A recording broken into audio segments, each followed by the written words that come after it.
सुनाती हूँ कि मम्मा के नेत्र जो है, मतलब मम्मा इतनी शक्तिशाली थी कि वो जब थी तो औरों को परिवर्तन तो वो कर ही देती थी, लेकिन शरीर छोड़ने के बाद भी कि इंसानों को तो परिवर्तन कर ही देती थी, लेकिन क्या हुआ, इविल सोल को भी उन्होंने परिवर्तन किया। कि एक बार से एक भाई थे, बहुत शराब पिया करते थे, वो दिन भर शराब पिया करते थे।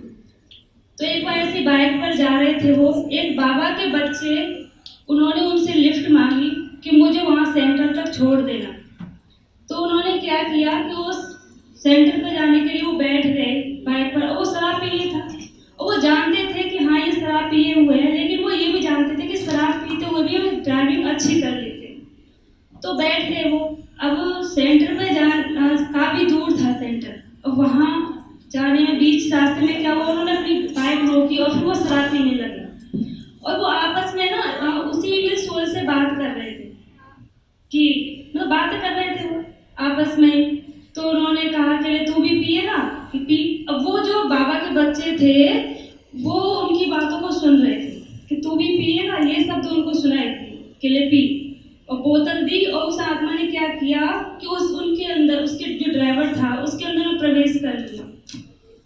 वो आत्मा प्रवेश हो गई उसके अंदर। तो जैसे फिर उसके बाद में शराब पी करके जब वो गाड़ी फिर चलाने लगी तो बहुत तेज गाड़ी चलाने लगा। वो ड्राइवर जो था ड्राइविंग बहुत तेज करने लगा, तो उनको डर लग रहा था। तो पहले कीपैड फोन चला करते थे, तो उसमें मम्मा की बाणी उनकी में सेव थी। तो उन्होंने क्या किया, मम्मा की बाणी और मोबाइल में चला करके उनके कान के पास रख दी, और उसमें ना मम्मा यही शब्द सुना रही थी कि तुम श्रेष्ठ आत्मा हो, महान आत्मा हो, एक देवकुल की आत्मा हो, कि हम सब परमात्मा की संतान हैं, तो हमें उनके जैसा ही बनना है। तो ऐसे शब्द थे उनके।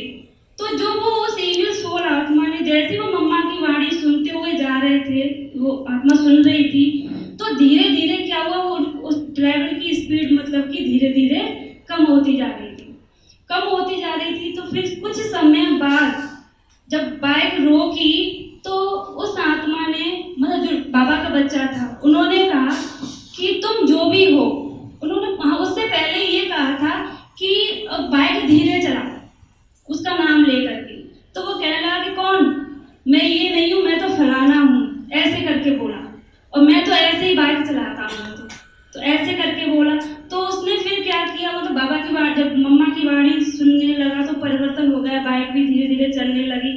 फिर जब रोका उसने, तो जो बाबा का बच्चा था, तो उन्होंने कहा कि तुम खुद भी परेशान हो रहे हो इन्हीं बुराइयों के कारण, जो बुराइयां हैं, और दूसरे को भी परेशान कर रहे हो, तो क्यों ना तुम मतलब अपने आप को परिवर्तन करो परमात्मा को याद करके। ऐसे करके वो बात है ज्ञान सुना रहे थे बाबा के बच्चे जो थे उस आत्मा को।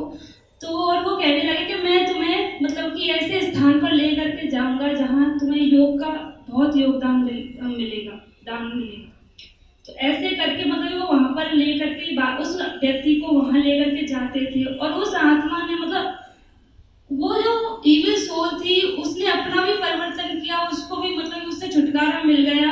और वो जो व्यक्ति फिर आकर के सेंटर पे जो योग करता था उसको भी बहुत अच्छा लगने लगा, और वो व्यक्ति फिर कहने लगा कि उस आत्मा ने मुझे फिर से कभी परेशान नहीं किया है। तो मतलब कि जो आत्मा उनके अंदर में प्रवेश थी वो भी चली गई उसके अंदर से, और जो व्यक्ति शराब पीता था तो उसने भी अपने अंदर मतलब परिवर्तन लाया। अच्छा हो स्वागत। बैंकुल सेंटर से मंजीत दीदी आई हुई है हमारे पास। कुछ नहीं जानते हो तो सभी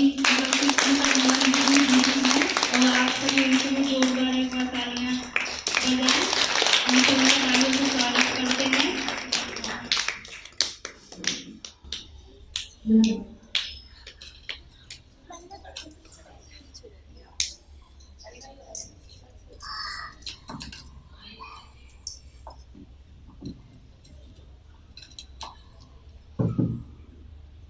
ओम शांति, ओम शांति, ओम शांति। तो ये 3 बार ओम शांति, दादी जानकी हमेशा कहती थी 3 बार ओम शांति बोलो। तो कैसे है ना। इससे बाप से, टीचर्स और सदगुरु से, सभी से ओम शांति। तो ओम शांति। ऐसे ही मम्मा का जो नाम था उसमें भी नाम के आगे क्या लिखा था? ओम। क्या कहते? ओम राधे। क्यों था ओम राधे? क्योंकि उनका जो तपस्या का जो पुरुषार्थ था तो सबको आत्मा ही दिखाई देती थी। और ओम माने क्या है? ओ अयम, मैं कौन? मैं आत्मा। तो मम्मा जो थी वो हमेशा स्वमान में रहती थी। अगर व्यक्ति के पुण्य की बात कही जाए कि व्यक्ति का पुण्य क्या है, तो पुण्य वही होता है जो अंत में उसे कई लोग याद रखें। केवल समय पे याद नहीं रखें, बल्कि उनके जाने के बाद भी उन्हें याद करें। तो कुछ महान हस्तियां हमारे भारत में, विश्व में गई, जिनको आज भी याद किया जाता है। और मम्मा तो शिरोमणि थी। क्योंकि मम्मा केवल मम्मा नहीं थी, पूरी जगत अम्बा थी। मम्मा माना माँ, लेकिन कौन थी? पूरे जगत अम्बा, पूरे जगत की माँ। कौन सी जगदम्बा? जैसे हम कभी भाई बहनों से बातें करते हैं बाहर के, जो ज्ञान में नहीं चलते, तो वो पूछते हैं क्या आप कौन से भगवान जी को याद करते हो? तो हम कहते हैं शिव बाबा को याद करते हैं। तो वो समझते कि इनका शिव बाबा जरूर कोई अलग है। वो ये नहीं समझते कि शिव परमात्मा हम जिसको कह रहे हैं उसको ही आप भक्ति में ज्योतिर्लिंगम के रूप में पूजते आए हो। और हमारा बाबा या पिता कोई अलग नहीं है। लोग उसको भोले बाबा कहते हैं, हम शिव बाबा कह रहे हैं। बात एक ही है। आप उसे ज्योतिर्लिंगम के रूप में पूज रहे हो और हम उसे ज्योतिर स्वरूप में पूज रहे हैं, प्रकाश स्वरूप में। ऐसे ही मम्मा जो थी वो केवल एक मम्मा नहीं थी। मम्मा जिसे आज माँ के कितने भक्त हैं। माँ माँ तुझे सारे जग में पुकारा, माँ मुरादें पूरी कर दे, हलवा पूरी बाटोगी। क्योंकि हर गुरुवार को भोग लगता है ना, है कभी खीर पूरी, कभी हलवा, कभी कुछ है। तो माँ ने मुरादें पूरी की। तो देखो भक्ति में भी उनकी यादगार चली आती है। और एक जगदम्बा ही है जिसकी कितनी जगह जगह मेले लगते हैं। क्यों लगते हैं मेले? क्योंकि वो उन जगत स्वरूपा, हमारी प्यारी जो आदि देवी, माना सबसे पहले अपने उस दैवी स्वरूप को धारण करने वाली है ना, जगदम्बा माँ, जिसको उनकी माँ ने भी मम्मा कहा। क्योंकि मम्मा छोटी थी, 16 साल की आई थी, 16-17 साल की। लेकिन जैसे ही मम्मा आई तो बाबा ने उनको साक्षात्कार कराया, या उनको स्वरूप अनुभव कराया कि तुम कौन हो? लक्ष्मी। बस स्वरूप बदल गया। और उस स्वरूप के बदल जाने के साथ साथ उनमें भी परिवर्तन गुणों में आ गया। अब वो अपने स्वरूप को क्या देखने लगी कि मैं तो लक्ष्मी हूँ, या मैं जगत माँ हूँ। तो सब उनको माँ के ही स्वरूप में देखते थे, भले ही वो एक छोटी बच्ची थी, युवा थी। तो एक क्यों देखा? जैसे ब्रह्मा बाबा के पीछे सब लोग श्री कृष्ण का अनुभव करते थे, उनके पीछे उन्हें साक्षात्कार होता था कृष्ण का। ऐसे ही जगदम्बा के पीछे श्री लक्ष्मी का भी लोगों को अनुभव होता। क्योंकि जब हम कभी देवी स्वरूप दिखाते हैं जगदम्बा का, तो वो खाली जगदम्बा नहीं होती है, उसके साथ अष्ट शक्तियां होती हैं। महागौरी है, काली, अन्नपूर्णा, चंद्रघंटा, ब्रह्मचारिणी, कितनी सारी देवियां होती हैं। क्यों होती हैं? क्योंकि ये उनका स्वरूप है। देवी एक ही है जो सामने दिखाई दे रही है, लेकिन जब आवश्यकता है तो वो ब्रह्मचारिणी बनी तो उनका ब्रह्मचारिणी के रूप में गायन हुआ। कभी काली दुर्गा बन गई तो उसके रूप में गायन हुआ। हम लोग क्या कहते हैं कभी भी कि लक्ष्मी और सरस्वती एक साथ नहीं रह सकते। भक्ति में सुनते आते तो सोचते थे कि लड़ाई होती होगी, आपस में भक्ति नहीं होगी, इसीलिए एक साथ नहीं मिलती। जहाँ लक्ष्मी की पूजा वहाँ सरस्वती की नहीं करते, और जहाँ सरस्वती की वहाँ लक्ष्मी का आह्वान नहीं करते। अब भला देवियों में कैसी लड़ाई? क्योंकि देवी देवता युग माना जहाँ प्रेम होगा, एकता होगी, सत्यता होगी, दिव्यता होगी, तो वहाँ लड़ाई भला कैसे हो सकती है? अगर देवी देवताओं में भी लड़ाई होने लगी तो फिर वो तो सतयुग ही नहीं रहा। लेकिन भगवान ने हमको उसका आध्यात्मिक अर्थ समझाया कि बच्चे जो अभी ब्रह्मचारिणी, जगत अम्बा आदि सरस्वती बनी, वही भविष्य में श्री लक्ष्मी महारानी, विश्व महारानी। और विश्व महारानी कैसे बनती? आपको पता है कि पहली बात तो कि मम्मा कैसे निकली। मम्मा जो थी, जो ब्रह्मा बाबा की युगल यशोदा थी, उनकी ही फैमिली से थी और उन्होंने ही उनको ज्ञान सुनाया था, निकाला था।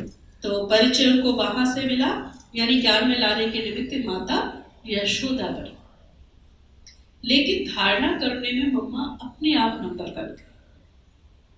मम्मा जो थी, उनके पिताजी ने शरीर छोड़ा था और पहले वो बहुत धनवान फैमिली से थे, लेकिन क्योंकि उनके पिताजी ने शरीर छोड़ दिया था और उस समय उनके पास इतना धन नहीं था, लेकिन फिर भी मम्मा ने अपना मन रूपी धन, तन रूपी धन उस परमात्मा के यज्ञ में अर्पण कर दिया। जैसे हम कहते हैं ना, क्या करें, हमारे पास तो धन ही नहीं है, हम कैसे यज्ञ की सेवा करें।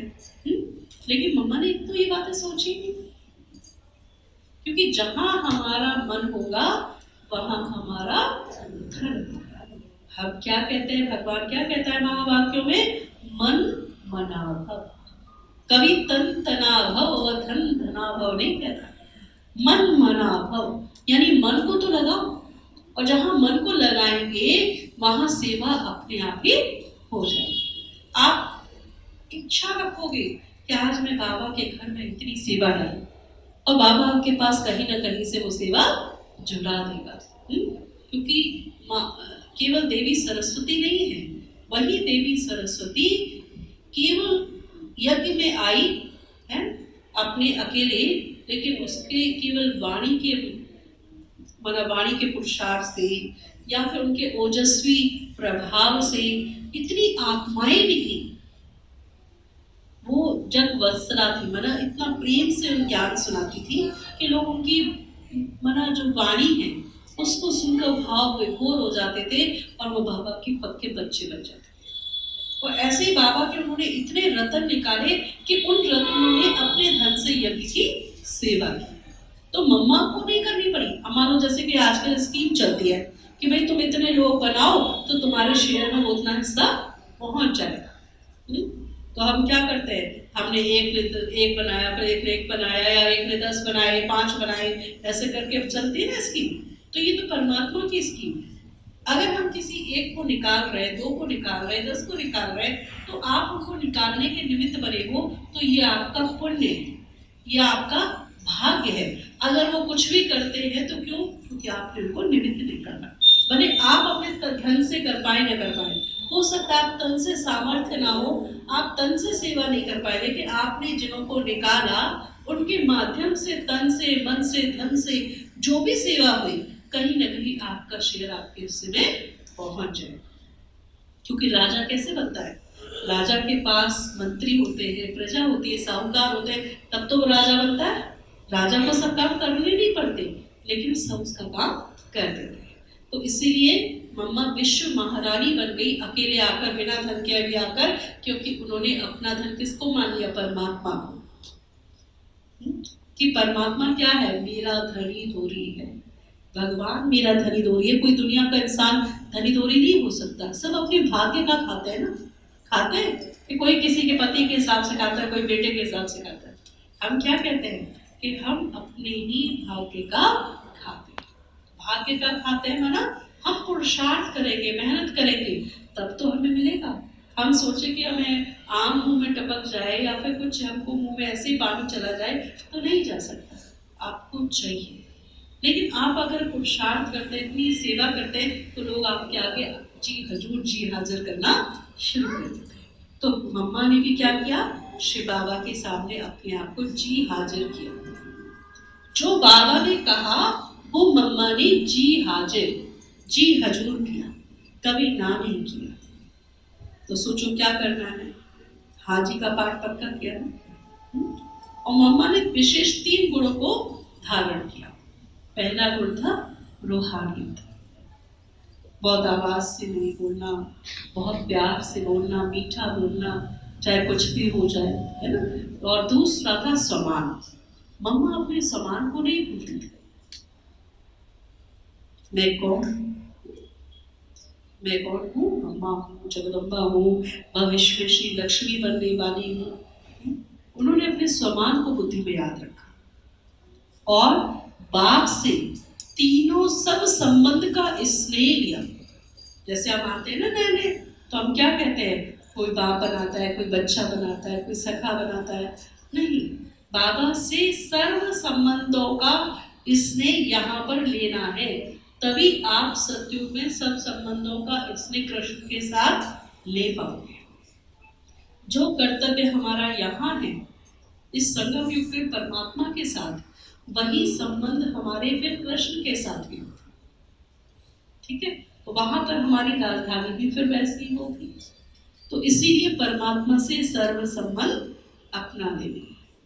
ठीक है, और फिर क्या था कि मम्मा ने कभी क्लास मिस नहीं की, क्लास में सदैव हाजिर रही, और ऐसा भी नहीं कि लेट आई, टाइम पर। पहले योग कर लेते तो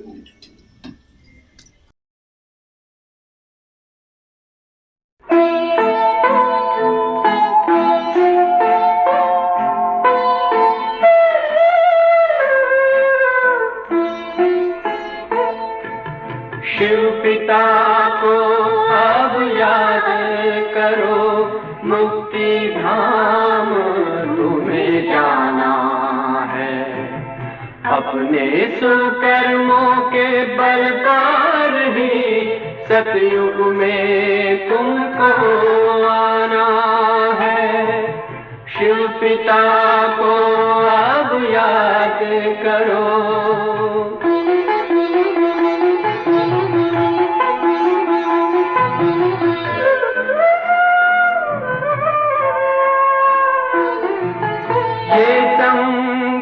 का स्वर्णिम युग है, शिव पिता फिर से आया है।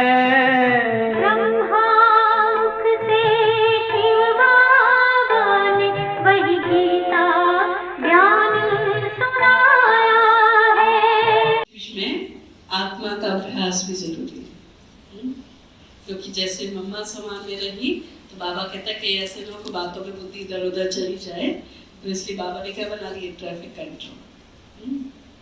अच्छा, तो सबसे बड़ी बात है कि आज हम सभी क्या कर रहे हैं, पहले भक्ति में गायन करते थे जगदम्बा का, और आज संगम युग पर भी मम्मा की महिमा गा रहे हैं, क्योंकि मम्मा की महिमा जो है वो कभी खत्म ही नहीं हुई। सरस्वती थी तो विश्व महारानी, पहले सतयुग त्रेता में थी तो विश्व महारानी, महारानी के रूप में थी, फिर द्वापर में देवी माँ के रूप में थी, और संगम पर मम्मा थी। तो उनका पुरुषार्थ सोचो कितना अच्छा था, और अगर उसकी तुलना में अगर हम अपना पुरुषार्थ आज चेक करें तो कहाँ पर है, कैसा पुरुषार्थ है। क्योंकि अगर हमें सतयुग में जाना है तो पहले मम्मा जैसा पुरुषार्थ तो करना ही पड़ेगा। भले कोई कुछ भी कहता रहे, मम्मा जैसा लक्ष्य रखेंगे तब नीचे तक पहुंच पाएंगे, बाबा जैसा लक्ष्य रखेंगे तो नीचे पहुंच पाएंगे। तो मम्मा कहती थी जो क्लास में सदैव हाजिर है, और क्लास में माना कर तब ये नहीं, पहले योग, क्लास से पहले योग होता है। हम क्या सोचते हैं, अरे 10 मिनट पहले पहुंच जाएंगे, टाइम कहाँ है, फुर्सत कहाँ है, 15 मिनट पहले पहुंच जाएंगे। कोई तो बिल्कुल एक्यूरेट टाइम होगी, शुरू होने वाली होगी तभी पहुंचेगी। लेकिन मम्मा ये पहले योग और फिर मुझे दोनों में एक्यूरेट। मम्मा ने अपना जो पार्ट था वो एक्यूरेट बचा, जो बाबा कहे जीवा, और निश्चय इतना अटल कि आपको शायद इस मस्ती भाई साहब ने सुनाया होगा कि मम्मा को इतना निश्चय था कि एक बार यज्ञ में पहली पार्ट चल रहा था और अन्न की कमी थी, तो उन्होंने क्या कहते हैं, बच्चे सोच रहे थे कैसे भोजन की घंटी बजेगी, क्या होगा, कैसे होगा। लेकिन माँ बाबा ने कहा ना बच्चे बजेगी घंटी 12 बजे। 1 घंटे पहले मनी ऑर्डर आया, सारा सामान मंगाया गया और भोजन भी तैयार हो गया, घंटी भी बज गई। ऐसे एक बार कोई वीआईपी आ रहे थे तो कृष्ण का चित्र हाथों से पहले सितारे वगैरह लगाना सजाना करना होता था। अब बाबा ने काम दिया शाम को कि बच्चे तैयार होना है। अब शाम को दिया तो कैसे तैयार होगा, लेकिन मम्मा को क्या था, अटल निश्चय, किसने दिया है, लगी रही रात पर और काम सुबह तक पूरा और उस व्यक्ति को दे भी दिया। अब सोचो वो व्यक्ति कितना भाग्यशाली होगा जिसको मम्मा के हाथों का बना हुआ कृष्ण का चित्र मिला। हम यहाँ बात करते हैं मम्मा के अटल निश्चय की कि उन्होंने पूरी रात लगकर सोचो वो बनाया, लेकिन वो आत्मा भी कितनी भाग्यशाली रही होगी जिसके लिए विश्व की महारानी रात जागकर कृष्ण का चित्र बना रही। तो अगर हम कोई भी सेवा करते हैं तो हम भविष्य के उन 33 करोड़ देवी देवताओं में से हैं, और उसमें भी नंबर कितना आगे वो अपने आप सेलेक्ट करो। तो सोचो कि हमारे द्वारा कितनी आत्माओं की सेवा हुई है। मम्मा ने हमेशा 2 बातें याद रखी कि हर घड़ी अंतिम घड़ी है, अंतिम घड़ी समझ के चलो। क्या पता अभी शरीर छोड़ दो क्या बनूंगी, राजा बनूंगी, प्रजा बनूंगी, साहूकार प्रजा, रॉयल प्रजा, या फिर विश्व की महारानी, क्या बन सकती हूँ। अगर किसी हम कहते बाद में करेंगे, हो ही जाएगा, नहीं, हर घड़ी अंतिम घड़ी। और हुक्म ही हुक्म चला। किसका कार्य है, किसी इंसान का कार्य नहीं है, किसी बहनों का कार्य नहीं है, भाइयों का कार्य नहीं है, ये संस्था का कार्य नहीं है, ये बाबा का कार्य है। होना ही है और होकर ही रहेगा। विनाश समय पर आना है, होकर ही रहेगा। सत्युग आना है, समय पर आकर ही रहेगा। आप पुरुषार्थ कर पाए या नहीं कर पाए। तो इसलिए मम्मा जैसे हाजिर रही, ऐसे ही हमारी सच्ची श्रद्धांजलि। आज हम 58वीं पुण्यतिथि मना रहे हैं। मैं सुबह सोच रही थी, मैंने कहा, जब रात को सोच रही थी, सुबह कुछ ऐसा चिंतन चल रहा था, मैंने कहा मम्मा को शरीर छोड़े 58 साल हो गए, तो कहीं 58 साल की मम्मा होगी, मतलब कहीं पर बहन या जो भी बनी होंगी, जो पुरुषार्थ करके इस लायक बनी होंगी ताकि आगे सेवाओं को बढ़ा सके। क्योंकि मम्मा का जन्म ऐसे थोड़े हुआ होगा, क्योंकि मम्मा तो संपूर्ण बन गई। तो सोचो ऐसी कौन सी विशेष जगह वो आत्मा होंगी जिनके द्वारा इस संसार के कर्तव्य को आगे चलाने का एक क्रम उपक्रम चल रहा होगा और वो उसके निमित्त बनी हुई। बहुत बढ़िया बात।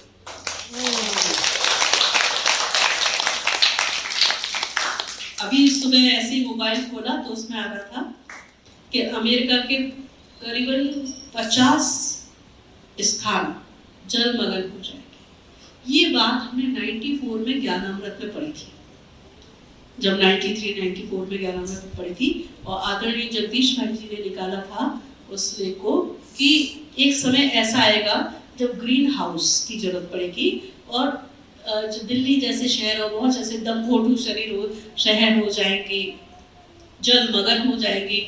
ये 94 की बात है और मैं समझती हूँ 94 आई थी, 30 साल हो गए इस बात को। और आज जबकि सोशल मीडिया चल रहा है, उस समय इतना सोशल मीडिया नहीं था, और आज सोशल मीडिया पे ये वही खबर आ रही है कि अमेरिका के 50 देश, तटीय देश जलमग्न हो जाएंगे बहुत ही शीघ्र। यानी बाबा कह रहा है, साथ में दिखा भी रहा है कि बच्चे समय ज्यादा नहीं, अभी नहीं तो कभी नहीं, ठीक है ना। इसलिए मम्मा की केवल गुणगान नहीं करना है जैसे हम भक्ति में करते हैं, अभी तो क्या करना है, गुणगान के साथ गुणवान बनना है, ठीक है ना। गुणगान नहीं करनी है बल्कि गुणवान भी बनना है, क्योंकि हम जैसा बनेंगे वैसा ही हमारा पद भी निर्धारित हो जाएगा। यही हमारे लिए मम्मा के प्रति सच्ची श्रद्धांजलि। और हम सब कितने लकी आत्माएं हैं कि हमें उनकी पालना मिल रही है संगम पर, जो विश्व महाराजन और विश्व महारानी की आत्मा है, जो भविष्य में बनेंगे वहां भी पालना करेंगे, लेकिन तब हम उन्हें पहचान नहीं सकेंगे। तो इतने श्रेष्ठ आदि देव और आदि देव की हम रचना है, ठीक है। तो ये भी एक समान स्मृति में रहेगा। ओम शांति।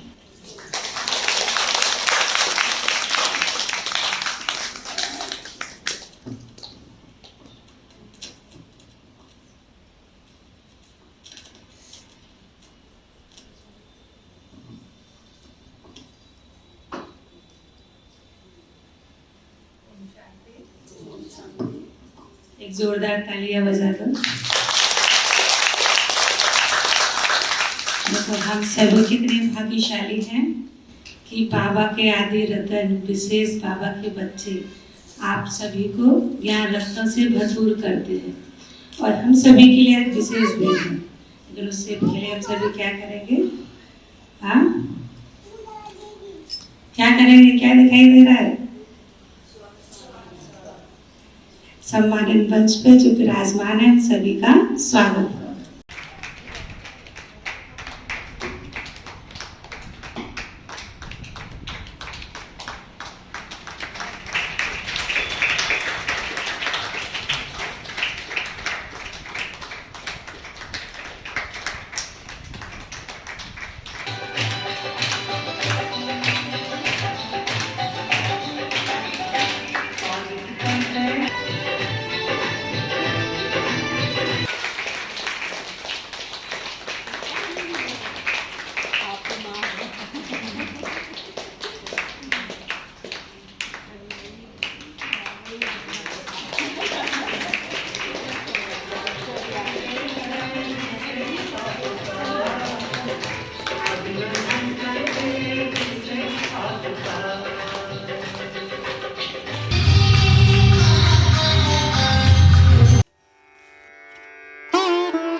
मन पंछी तू उड़ जा वतन में, रुत है ये प्रभु मिलने की।